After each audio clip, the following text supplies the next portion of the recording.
They say blood is thicker than water. But I learned the hard way that money is thicker than both. When my husband died and left everything to our son, I never imagined that 3 weeks later, I'd be standing on a street corner with 2 suitcases, watching my own child change the locks on my house. If you've ever been betrayed by family, hit that subscribe button.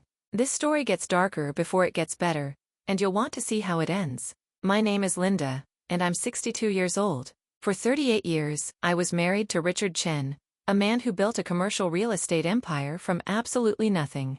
We started with a single rental property and ended up owning 17 buildings across the city. I was there for all of it.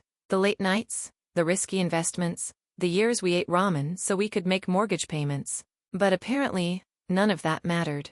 Let me take you back to the beginning, because understanding how I ended up homeless starts with understanding my marriage. Richard was brilliant with business but traditional to his core. He believed men handled finances and women handled homes. I accepted this because I loved him. And honestly, that's just how things were done in our generation. We had one son, Marcus. He was our miracle baby, born after 5 years of trying and 3 miscarriages. Richard worshipped that boy. From the moment Marcus was born, Richard's entire world revolved around preparing him to take over the business empire. I watched my husband pour everything into Marcus. Private schools, business tutors, internships at the company starting at age 15.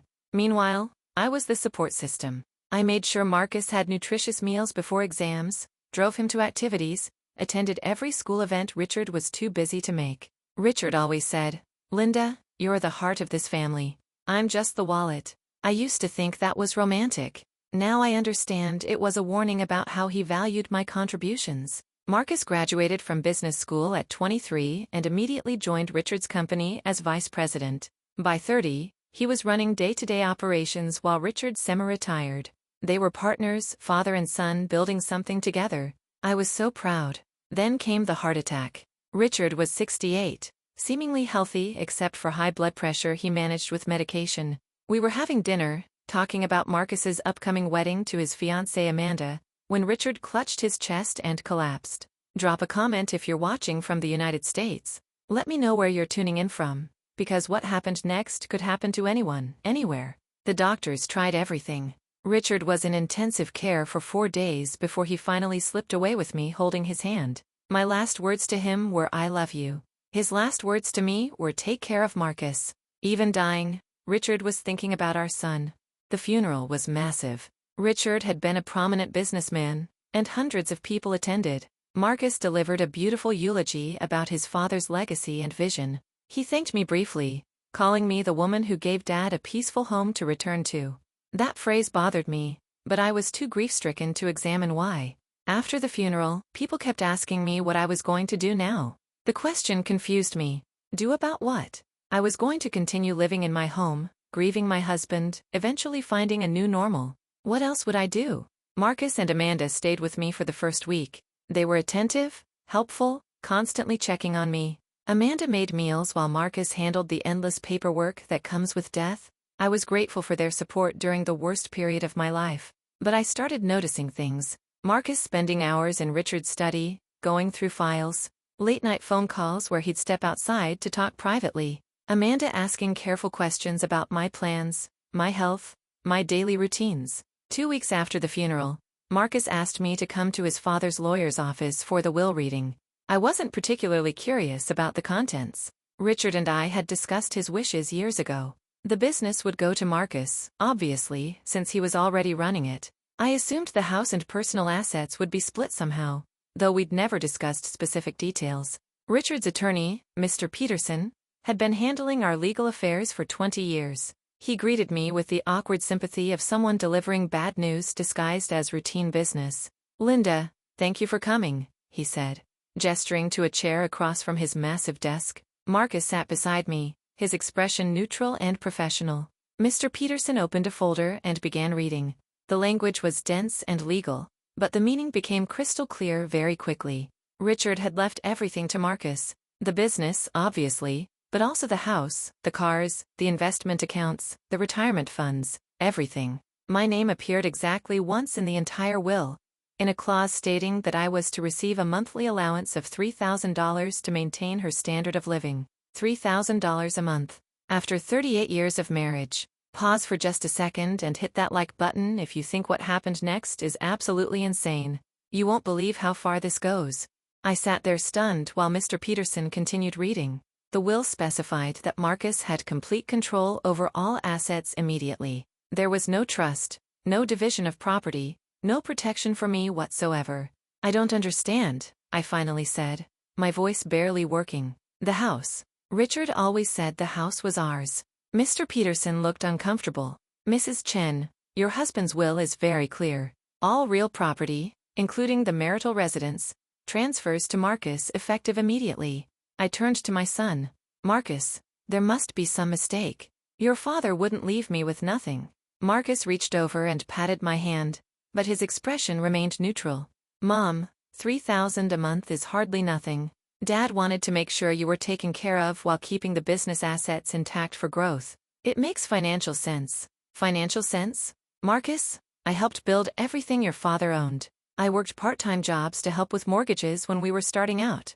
I managed household expenses so he could reinvest in properties. And Dad appreciated that, Marcus said smoothly.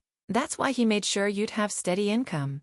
But the business side needs to remain under single control for efficiency. Something in his tone, the rehearsed quality of his words, made my stomach drop. You knew about this. Before today, you already knew. Dad discussed his estate planning with me, yes. I'm the executor of his will bought when. When did he tell you? Marcus hesitated. We finalized these documents 6 months ago. 6 months. Richard had disinherited me 6 months before his death and never said a word. While I was planning our 40th anniversary celebration, my husband was ensuring I'd have no claim to anything we'd built together. Mr. Peterson cleared his throat. Mrs. Chen, there is one more clause you should be aware of. The monthly allowance is contingent upon your cooperation with Marcus's management of the estate. Any legal challenges to the will result in immediate termination of financial support. It was a trap.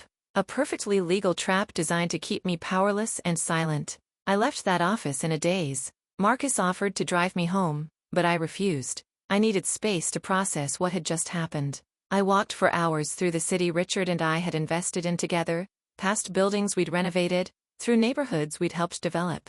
None of it was mine. It never had been, apparently. When I finally returned home, our home, I found Marcus waiting in the driveway. His expression was different now. Less sympathetic, more businesslike. Mom, we need to talk about your living situation. Those words, those specific words made my blood run cold. What about my living situation? The house is too big for one person. The maintenance costs, property taxes, utilities, it's not efficient.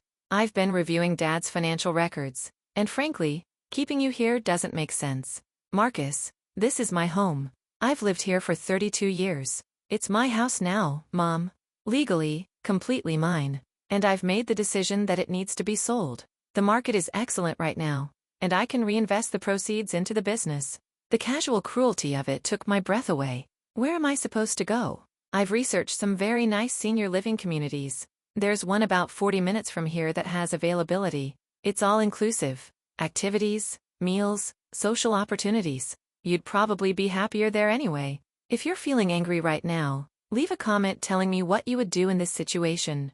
Trust me, you'll want to hear what I did next. Marcus, I don't want to live in a senior community. I want to live in my home. His patience was clearly wearing thin. Mom, I'm trying to be generous here. The alternative is that I exercise my legal rights as the property owner and simply evict you. My own son was threatening to evict me from the home I'd maintained for 3 decades. You wouldn't dare. I'd prefer not to. But business is business, Mom. Dad understood that. He structured his will knowing that difficult decisions would need to be made. Your father would be ashamed of you. Marcus's expression hardened completely. My father created a business empire and trusted me to manage it properly. That includes making hard choices about inefficient resource allocation. You can either cooperate and maintain your allowance, or you can fight me and end up with nothing. Your choice. That night, I barely slept. I kept thinking about Richard, about our marriage, about the life I thought we'd built together. Had my husband really been this cold? Had he truly valued me so little that he'd leave me completely dependent on our son's goodwill? Or had Marcus twisted his father's intentions somehow? The next morning, I called a lawyer. Not Mr. Peterson, obviously, but a different attorney specializing in estate law. Her name was Jennifer Park, and she listened to my story with growing concern.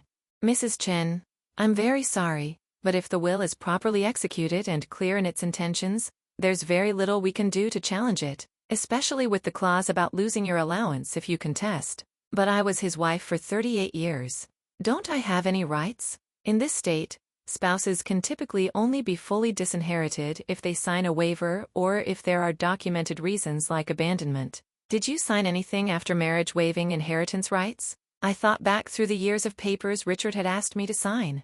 Mortgage documents, business filings, property transfers. Had one of those been a waiver? "I don't know," I admitted. "Richard handled all financial documents. I just signed where he told me to sign." Jennifer's expression grew more sympathetic. "That's unfortunately common in your generation. Let me request a copy of the will and all associated documents. I'll review everything and see if there are any grounds for challenge." I left her office with a tiny spark of hope. Maybe this could be fixed. Maybe Marcus was just in a panic about taking over the business alone, and once things settled, he'd be reasonable. That hope died 3 days later when I came home from grocery shopping to find Marcus and Amanda in my living room with a real estate agent. "Mom, perfect timing," Marcus said brightly. "This is Cheryl from Premier Properties. She's going to list the house starting next week." The shopping bag slipped from my hands. "Next week? Marcus, I haven't agreed to anything." "You don't need to agree. I'm the owner. But Cheryl has some excellent suggestions for staging the property, and will need you to minimize your personal items." Cheryl, clearly uncomfortable, jumped in. "Mrs. Chen, I'm so sorry for your loss. Marcus explained that you'll be transitioning to a lovely community living situation. I just want to make the sale process as smooth as possible for everyone." "There is no sale," I said firmly. "Marcus, this is not happening." My son stood up, his expression cold. "Mom, you're embarrassing yourself." "Cheryl, give us a moment please." After the agent left, Marcus turned to me with barely concealed anger. "You need to face reality.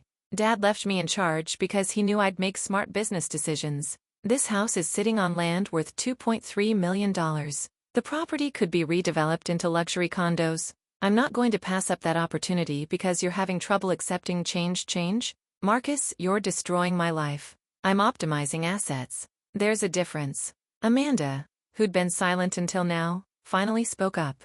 "Linda, maybe a fresh start would be good for you. This house must be full of painful memories." The presumption in her voice, this woman who'd been in our family for barely 4 years, offering me advice about my marriage and my grief. "Amanda, with respect, you have no idea what you're talking about." "Mom," Marcus warned. "Amanda is trying to help."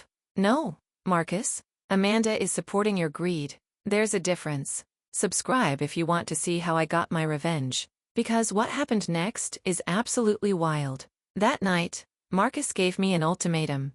Either I'd cooperate with selling the house and moving to the senior facility, or he'd begin eviction proceedings within the week. "You have 48 hours to decide," he said.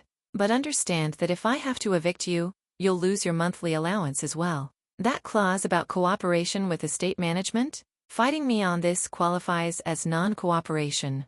After he left, I sat in the house where I'd raised my son, where I'd built my life, and cried until I couldn't cry anymore. How had I raised someone capable of this cruelty? What had I done wrong? Or maybe, what had Richard done wrong in spoiling Marcus so completely that he felt entitled to anything he wanted regardless of who it hurt? I didn't sleep that night. Instead, I went through every file Richard had kept in his study. If I was going to lose everything, I wanted to at least understand how it had happened. That's when I found the folder marked Estate Planning Drafts. Inside were multiple versions of Richard's will, dated over the course of 2 years. The earliest versions split everything between Marcus and me, 50-50. As time progressed, my share decreased. 70-30, 60-40. Finally, nothing except the monthly allowance. But there was something else in that folder. A letter from Richard to Marcus, dated 8 months before Richard's death. The letter was typed, formatted like a business document, and it changed everything I thought I knew about my husband's final wishes. The letter started with business advice, discussing property management strategies and investment opportunities Marcus should pursue. But then it shifted into something more personal, more devastating. "Marcus, by the time you read this, I'll be gone. I want to explain why I structured my will the way I did. Your mother is a good woman, but she's never understood business. She spent our entire marriage thinking of our properties as homes and families rather than assets to be optimized. I had to stop reading for a moment. Richard's words, his dismissal of everything I'd contributed, felt like a fresh wound on top of grief I was already drowning in. The letter continued. I've provided for her basic needs, but I'm entrusting you with the real work of growing our empire. You understand that sentiment has no place in business decisions. You understand that properties must be evaluated based on return on investment, not emotional attachment. However, Marcus, and this is crucial, take care of your mother, not by indulging her feelings about keeping properties that should be sold or developed, but by ensuring she's comfortable and secure. She gave me a son I'm proud of, and for that alone, she deserves to live out her final years in dignity. Final years in dignity, but not in her own home. Not with any real financial independence. The letter went on for 3 more pages, but the message was clear. Richard had systematically trained Marcus to see me as an obstacle to business growth, someone to be managed rather than respected. But there was something else in that folder, another document, this one much older, that made everything even clearer. It was a prenuptial agreement I'd signed before marrying Richard. Back then, he'd had almost nothing, just dreams and ambition. The prenup was simple. In case of divorce, we'd each keep what we'd brought into the marriage plus 50% of jointly acquired assets. But there was a clause I'd completely forgotten about. In case of Richard's death, if no will existed or if the will was successfully challenged, I'd receive 75% of all marital property accumulated during our marriage, with the remainder going to any children.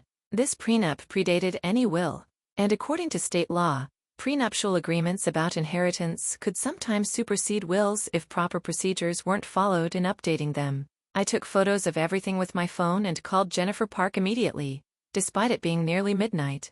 Jennifer, I found something. A prenuptial agreement from before my marriage. It has inheritance provisions that might contradict the will. I could hear her sudden interest. Email me photos immediately. If that prenup wasn't properly superseded by the will, you might have grounds to challenge after all. The next morning, Jennifer called with news that would change everything. Linda, your prenup is enforceable. Richard's will references it but doesn't properly nullify it. The will should have included specific language acknowledging and superseding the prenup's inheritance provisions. It doesn't. What does that mean? It means we can argue that the prenup's inheritance terms still apply. 75% of marital assets would be yours, with Marcus receiving 25%. And Linda, everything acquired during your marriage counts as marital assets. The business, the properties, all of it. My hands started shaking. Are you sure? I'm confident enough to file a challenge. The clause about losing your allowance if you contest the will? We can fight that too. Courts don't generally enforce provisions that prevent widows from claiming their legal rights. How long will this take? Months, possibly longer. And Marcus will fight hard. But Linda, you have a real case here. Your husband's attorney made a mistake in how he structured the will. A big mistake. Drop a like if you think Marcus deserves what's coming to him. And stay tuned because this is just the beginning. I had 48 hours before Marcus's ultimatum expired. I spent that time carefully planning. Jennifer filed our legal challenge the next morning, along with an emergency motion to prevent Marcus from selling the house until the estate dispute was resolved. The judge granted our motion. Marcus couldn't sell the property, couldn't evict me, couldn't do anything with the estate until our case was heard. When Marcus found out, he called me screaming. What the hell did you do? You're violating the will's terms. You'll lose everything. Actually, Marcus, I'm exercising my legal rights under a prenuptial agreement your father never properly superseded. Come by the house anytime. It's still my home. The line went silent. Then, you're making a huge mistake, Mom. Dad wanted me to have the business. He trusted me. Dad also promised to take care of me. Apparently, we both had mistaken beliefs about what that meant. The legal battle that followed was brutal. Marcus hired an expensive law firm to fight my claim. They argued that the prenup was irrelevant, that Richard's will clearly expressed his wishes, that I was a greedy widow trying to steal my son's rightful inheritance. But Jennifer was brilliant. She systematically demonstrated that Richard's will had failed to properly address the prenup, that state law protected my rights as a surviving spouse, and that Richard's attorney had committed legal malpractice in how he'd structured the documents. We also subpoenaed Marcus's communications with Richard during the last year of my husband's life. The emails and texts we uncovered were damning. Marcus had actively campaigned to minimize my inheritance. He'd convinced Richard that I didn't understand finance, that I'd waste money, that keeping assets under single control was the only way to preserve the business. He'd even suggested language for the will that would give me just enough to survive while ensuring I couldn't challenge anything. In one text exchange, Marcus wrote, "Dad, you need to make the will airtight. Mom's emotional. She might try to fight us on selling properties that should be developed. The allowance keeps her dependent and controllable." Dependent and controllable. My own son had strategized about how to keep me powerless. But Marcus had made one critical mistake. In his emails to Richard, he'd repeatedly acknowledged that I'd contributed significantly to the business, particularly in the early years. He'd written about how my part-time income had funded their first property purchase, how my connections had helped them secure contracts, how my emotional support had kept Richard motivated during difficult times. Jennifer used these admissions to demolish Marcus's argument that I deserved nothing. "Your own son acknowledges your contributions," she told the judge during arguments. "Yet he and his father structured a will designed to give you no control over assets you helped create." 6 months after I'd found that folder in Richard's study, the judge ruled in my favor. The prenup's inheritance provisions were enforceable. Richard's will failed to properly supersede them. I was entitled to 75% of all marital assets. Marcus sat in the courtroom looking devastated as the judge explained the ruling. The business, the properties, the investments, everything would need to be divided according to the prenup's terms. Furthermore, the judge continued, "I find that the monthly allowance provision in the will was unconscionable given Mrs. Chen's contributions to marital assets. She's entitled to immediate access to marital accounts pending final asset division." Marcus jumped up. "Your Honor, this will destroy the business. Everything is interconnected. You can't just divide it without destroying value." "Mr. Chen," the judge said coldly, "you should have considered that before you attempted to disinherit your mother. This court will appoint assessors to properly value and divide all assets. You have 60 days to provide complete financial documentation." CTA 7. Comment: justice served. If you're loving this story. And make sure you're subscribed because the ending is even better than you think. The asset division process was complex and painful. Assessors valued the business at $42 million. With properties and investments included, the total marital estate was worth $68 million. My 75% share was just over $51 million. Marcus's share was just under $17 million. For weeks, Marcus tried to negotiate. He offered to buy me out of my share of the business, to give me cash instead of properties, anything to maintain control of Richard's empire. But I'd learned something during this process. I'd learned that I understood business better than either Richard or Marcus had ever given me credit for. I'd learned that I had good instincts about property values, market timing, and investment opportunities. So I made Marcus a different offer. "I'll take full ownership of 8 properties outright," I said during our mediation session. "You can keep control of the business and the remaining 9 properties. But you'll pay me $5 million in cash, and you'll sign an agreement that if you ever sell any of those 9 properties, I get 20% of the profit." Marcus looked like he wanted to refuse, but his lawyers were advising him to accept. The alternative was liquidating everything and watching the business empire Richard had built get sold off piece by piece. "Fine," he finally said, "but this means we're done. After this, you're not my mother anymore." The words should have hurt. Instead, I felt nothing but relief. "Marcus, you stopped being my son the moment you handed me $200 and told me to find a senior facility. This just makes it official." The 8 properties I'd chosen were worth roughly $42 million based on current market values. But I wasn't choosing based on current values. I was choosing based on future potential, on development opportunities Marcus and Richard had discussed but never pursued. I spent the next year transforming those properties. The old warehouse district building became luxury lofts. The strip mall got renovated into a boutique shopping center. The commercial building downtown got converted into co-working spaces. Every project succeeded. Turns out, all those years of listening to Richard discuss business, all those dinner conversations I'd supposedly not understood, I'd actually absorbed everything. I just hadn't had the confidence or authority to act on that knowledge. Within 18 months, my 8 properties were generating more revenue than Marcus's 9. His business was stable but stagnant, still operating the way Richard had always done things. My properties were dynamic. adapting to market changes, attracting new kinds of tenants. I hired a property management company to handle day-to-day operations, but I made all major strategic decisions. I discovered I loved the challenge of analyzing markets, negotiating deals, making decisions that affected real outcomes. For the first time in my adult life, I wasn't someone's wife or someone's mother. I was Linda Chen, real estate investor and businesswoman. About 2 years after our final settlement, I ran into Marcus at a real estate development conference. He was there pitching investors on a new project. I was there as one of the investors he was pitching to. The look on his face when he realized I was in the room was priceless. But he recovered quickly, delivering his presentation with professional competence. It was actually a decent project, redevelopment of an industrial area into mixed-use residential and retail. After his presentation, several of us investors met with Marcus to discuss terms. He was asking for $8 million in investment capital.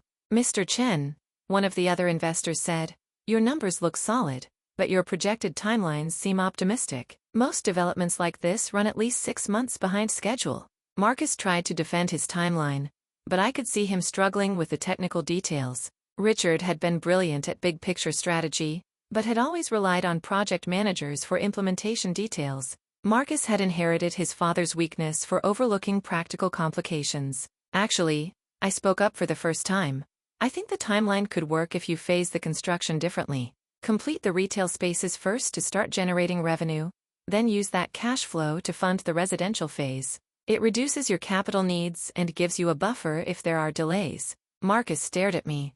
The other investors looked interested. "That's actually a smart approach," another investor said. "Chen, would you be willing to restructure the project that way?" Marcus's jaw tightened. "I'd have to review the implications. If you want to see what I did next, you need to stay until the end.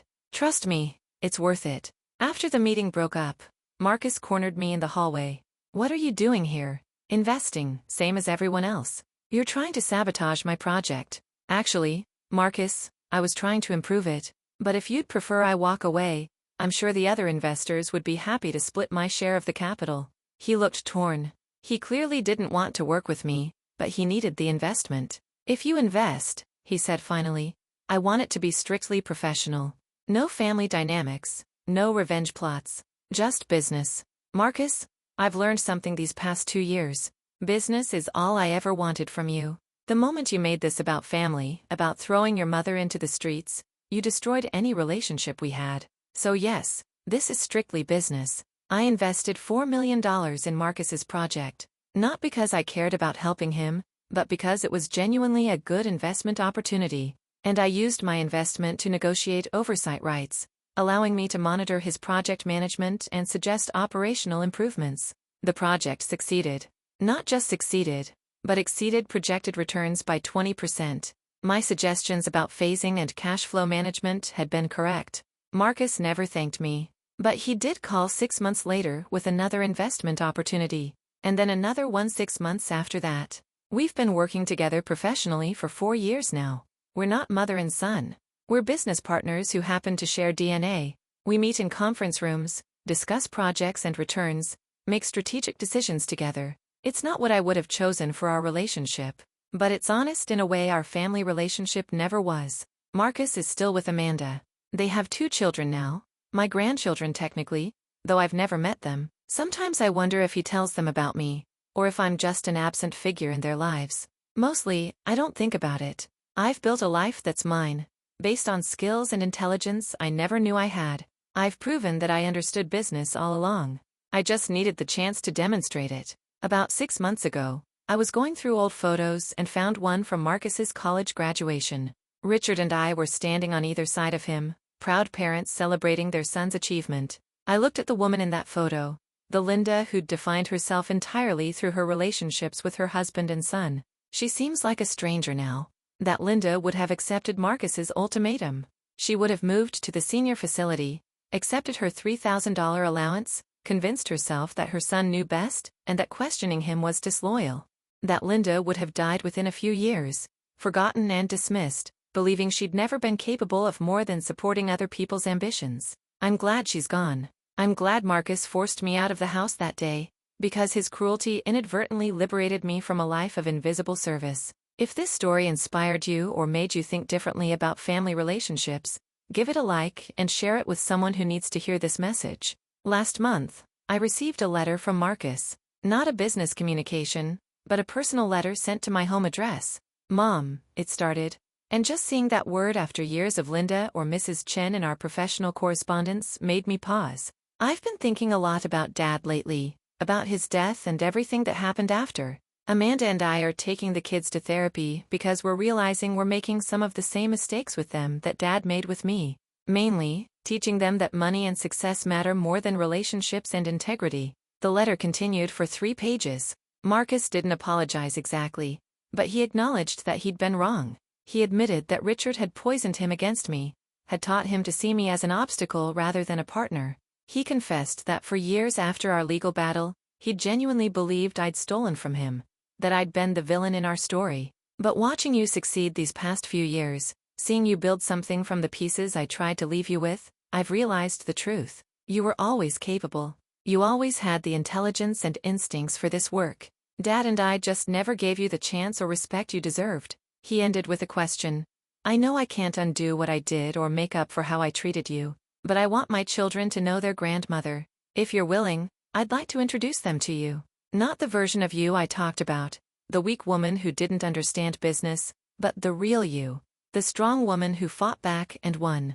I read that letter 3 times, trying to decide how I felt about it. Part of me wanted to refuse, to maintain the professional distance that had protected me from further hurt. Part of me was curious about these grandchildren I'd never met. But mostly, I realized I was tired of letting Richard's mistakes and Marcus's cruelty define my relationships. I called Marcus. I'd like to meet your children, but I want you to understand something first. What's that? I'm not doing this to rebuild some fantasy where we're a close, loving family. I'm doing this because your children deserve to know that their grandmother isn't just the business partner you occasionally work with. They deserve to know my full story, including the parts that make you uncomfortable. Silence. Then, fair enough, I think they should hear it. We've had 3 family dinners now. Marcus's kids are 7 and 9, old enough to understand some of what happened, young enough to not be completely poisoned by adult complications. They call me Grandma Linda. They ask me about my properties and my work. The 9-year-old told me she wants to be a business lady like me when she grows up. It's not a perfect reconciliation. Marcus and I are still more comfortable in business meetings than family gatherings. But it's something. It's more than I thought I'd ever have with him. And honestly, it's enough. Because the most important thing I learned from being forced into the streets by my own son isn't about revenge or justice or business success. It's that you can't control how other people see you or treat you. You can only control how you respond when they try to diminish you. Richard saw me as just a wife, a support system for his ambitions. Marcus saw me as an obstacle to his inheritance. They were both wrong, but I needed their cruelty to discover that truth for myself. I'm 66 now, 4 years older than when this story started. I have more money than I ever imagined I'd control. I have a business I'm proud of. I have professional respect and personal independence. But most importantly, I have something I never had during my marriage. I have my own identity, built on my own achievements, dependent on no one but myself. My son forced me into the streets after his father died. He thought he was taking everything from me. Instead, he gave me the chance to become everything I was always capable of being. Thank you so much for watching my story. If you enjoyed it, please subscribe to this channel for more stories about love, revenge, and justice. Drop a comment below sharing your own experiences with family betrayal or telling me what you would have done in my situation. And if you know someone going through something similar, share this video with them. Sometimes we all need to be reminded that we're stronger than we think. Where are you watching from? Let me know in the comments. Until next time, remember, the best revenge is becoming the person they never thought you could be.